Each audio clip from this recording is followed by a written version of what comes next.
আমার বিয়ের 3 দিন পর আমার ভাসুররা সবাই মিলে পারিবারিক বৈঠক বসালো। আমার স্বামীরা 4 ভাই, আমার স্বামী সবার ছোট। আমাদের বিয়ে উপলক্ষে সবাই গ্রামের বাড়িতে এসেছে। মাঝের রুমে সবাই আছে, 3 ভাই, ভাবিরা এবং আমিও। নতুন বউ জড়সড় হয়ে এক কোনায় বসে আছি। বুঝতে পারছিলাম না সবাই এমন গম্ভীর হয়ে কি নিয়ে আলোচনা করতে বসেছে, তাই ভয় নিয়ে সবার দিকে তাকাচ্ছিলাম। আমার মতো আরেকজনও ভয়াত্মক চেহারা নিয়ে এক কোনায় বসে আছে। তিনি হচ্ছেন আমার শাশুড়ি মা। আমার শ্বশুর মশাই গত হয়েছেন অনেক বছর হলো।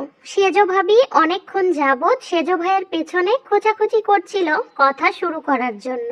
অবশেষে সেজ ভাই যে বক্তব্য পেশ করলেন তার সার অংশ হচ্ছে, আম্মা অর্থাৎ আমার শাশুড়ি অনেক বছর হলোই সেজ ভাইয়ের কাছে আছেন। বর্তমানে সেজ ভাইয়ের অর্থ কষ্ট হওয়ার কারণে আম্মাকে তার সাথে আর রাখা সম্ভব হচ্ছে না। আমি আমার শাশুড়ির দিকে তাকালাম, মনে হচ্ছিল তিনি আগে থেকেই সবটা জানতেন। সেজ ভাইয়ের কথার উত্তর টেনে মেজ ভাই বললেন, অর্থ কষ্ট কিসের, আম্মার জন্য প্রতি মাসে তো টাকা পাঠানো হয়। মেজ ভাই ব্যাংকের বড় অফিসার, ভাবিও চাকরি করেন। ভাইদের মধ্যে তিনি বেশি সচ্ছল। মেজ ভাইয়ের কথা শুনে সেজ ভাই বললেন, আম্মার বয়স হয়েছে, এখন দেখাশোনার জন্য সর্বক্ষণ একজন লোকের দরকার। আমি তো অনেক দেখলাম, এবার আপনারা শহরে নিয়ে লোক রাখেন আম্মার দেখাশোনার জন্য। আমি গরিব মানুষ, আমার এত সামর্থ্য কোথায়? একথা শুনে মেজ ভাবি চোখ ছানা বড়া করে বললেন, তোমরা জানো না আমরা দুজনেই চাকরি করি, আমার মেয়েটা কত ছোট, আমরা কয়জনের দেখাশোনার জন্য লোক রাখবো? বড় ভাবি তো সারাদিন বাসায় থাকে, আম্মাকে বড় ভাবির কাছে রাখুক না।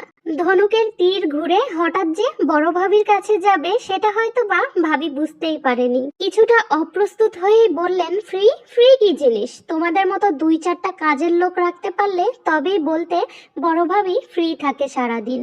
তখন কাউকেই বলা লাগতো না আম্মা কোথায় থাকবে। আমি ঘর ভর্তি মানুষের সেবা করে কুল পাই না, আর তুমি আমাকে ফ্রি দেখো, কোন দিক থেকে আমি ফ্রি? এবার মেজ ভাবি তেলে বেগুনে জ্বলে উঠে উত্তর দিলেন। মুহূর্তেই ঘরটার মধ্যে গুম গুম আওয়াজ হতে শুরু করলো। সেজ ভাবি ফিসফিস করে সেজ ভাইকে বলতে লাগলো, যাই হয়ে যাক তুমি কিন্তু আম্মার দায়িত্ব নিবে না। তিনি কাচুমাচু মুখ করে মাথা নাড়ালেন। অন্যদিকে ভাবিরা তর্কাতর্কি করে যাচ্ছে। আমি বিরক্তি নিয়ে আমার বরের দিকে তাকালাম। সে হাদারামের মতো দাঁড়িয়ে আছে, সম্ভবত কারো ওপর দিয়ে কথা বলার অভ্যাস নেই তার। অবশেষে বড় ভাইয়েরা সবাই মিলে সিদ্ধান্ত নিয়ে বললেন, আম্মা বৃদ্ধাশ্রমে থাকুক, সেখানে আম্মাকে দেখে রাখার লোক আছে।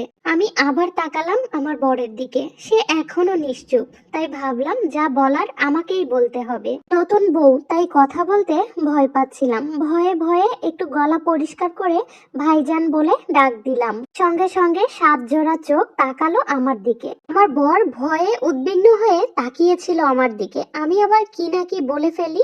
শুধু আমার শাশুড়ি আগের মতো দাঁড়িয়েছিল জানালার দিকে তাকিয়ে।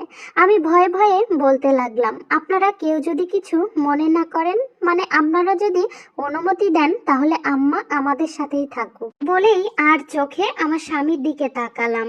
কটাক্ষ করে আমার জায়েরা বলতে লাগলেন, কয় টাকা বেতন পায় তোমার বর? 2 দিন পরে তো সেই আমাদের ঘাড়েই পড়বে, তার চেয়ে যা হচ্ছে হোক না। আমি ভরসা নিয়ে বড় ভাসুরের দিকে তাকালাম। আমার বড় ভাসুর বললেন, তবে তাই হোক, ছোট বউ যখন চাচ্ছে তবে আম্মা ওদের সাথেই থাকুক। আমার শাশুড়ি প্রথমবারের মতো নির্ভয়ে আমার দিকে তাকালেন। আমি স্বস্তির নিঃশ্বাস ফেললাম। ভাইয়েরা যে যার মতো তাদের বাসায় চলে গেলেন।